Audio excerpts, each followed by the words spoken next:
Não há ser humano mais alienado no Brasil hoje em dia do que aquele que acredita que ainda vivemos em uma democracia. Quando o presidente de uma CPI que deveria investigar atos antidemocráticos determina que a imprensa está proibida de registrar material exposto nas audiências, entendemos a gravidade da situação. Presidente da CPI de 8 de janeiro baixa ato que impõe censura a jornalistas. Arthur Maia proíbe a imprensa de capturar imagens sem autorização ou divulgar informações classificadas como confidenciais. Mas se formos parar para pensar um pouco mais a fundo, talvez Arthur Maia tinha lá suas razões. Afinal de contas, os membros da CPI requisitaram as imagens internas do Ministério da Justiça no famigerado dia 8 de janeiro. Temendo que tais filmagens pudessem comprometer o desministro da Justiça, Flávio Dino, Arthur Maia talvez tenha tentado poupar o companheiro. Desgastou-se de graça com a imprensa, pois o próprio ministro deu um jeito bastante democrático de resolver a situação. Atos antidemocráticos. Dino diz que imagens do 8 de janeiro sumiram por problema contratual. O ministro da Justiça comentou nesta quarta-feira, 30 de agosto, o porquê de algumas imagens da pasta não estarem mais disponíveis. Mas que conveniente, não? Talvez o ministro Flávio Dino já esteja contando com a possibilidade de votos secretos para os ministros do STF, caso a questão chegue até a corte. Quem sugeriu tamanha forma absurda e inconstitucional de votação? Adivinhe? É claro, o chefe da quadrilha. A sociedade não tem que saber como é que vota o ministro da Suprema Corte. Eu acho que o cara tem que votar, ninguém precisa saber. Votou a maioria 5-4, 6-4, 3-2.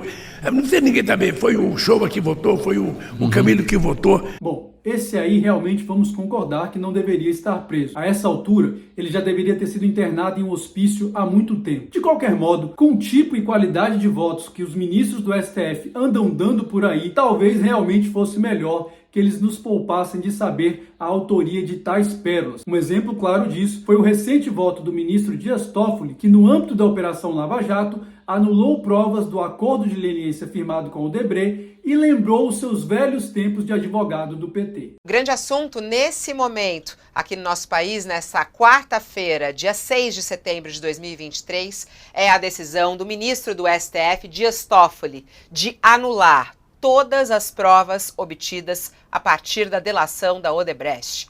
Ele disse que a prisão de Lula, Dias Toffoli disse, abre aspas, foi um dos maiores erros judiciários da história do país.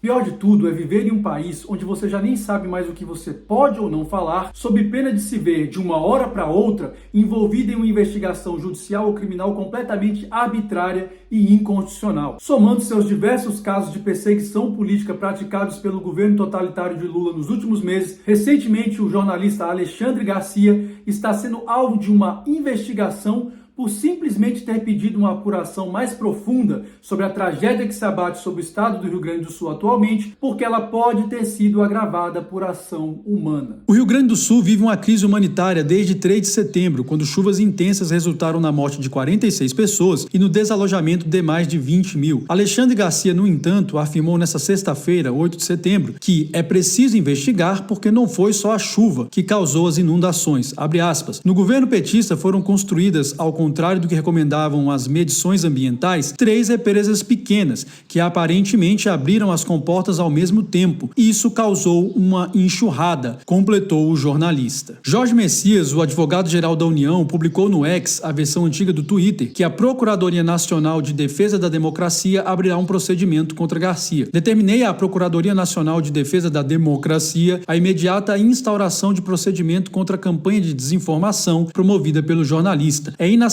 que, nesse momento de profunda dor, tenhamos que lidar com informações falsas, disse Messias. Defesa da democracia. Claro, a deputada Bia Kicis manifestou-se sobre aquilo que chamou de descarada perseguição política a qualquer opositor do regime. Desde quando aventar hipóteses e sugerir investigação sobre ela é desinformar? Abuso de autoridade me parece querer perseguir um jornalista por isso. Essa Procuradoria de Defesa da Democracia é o tal Ministério da Verdade, órgão inconstitucional e antidemocrático. Como não poderia deixar de ser, o onipresente desministro da Justiça, Flávio Dino, saiu em defesa da democracia combatendo as fake news. Como ele fez isso? Espalhando mais fake news. Flávio Dino, ministro da Justiça e Segurança Pública, também se manifestou sobre o caso sem mencionar Garcia diretamente. Dino enfatizou que, abre aspas, fake news é crime, não é piada ou instrumento ilegítimo de luta política, fecha aspas, e informou que a Polícia Federal tomará as medidas cabíveis. Tweet de Flávio Dino sobre fake news ser crime é checado e desmentido na rede. O importante é que o amor venceu. A quantidade de absurdos e desmandos que o regime totalitário de Lula tem praticado nos últimos meses já chegou a tal ponto que opor-se a isso deixou de ser uma questão de cidadania e se tornou uma questão de sobrevivência.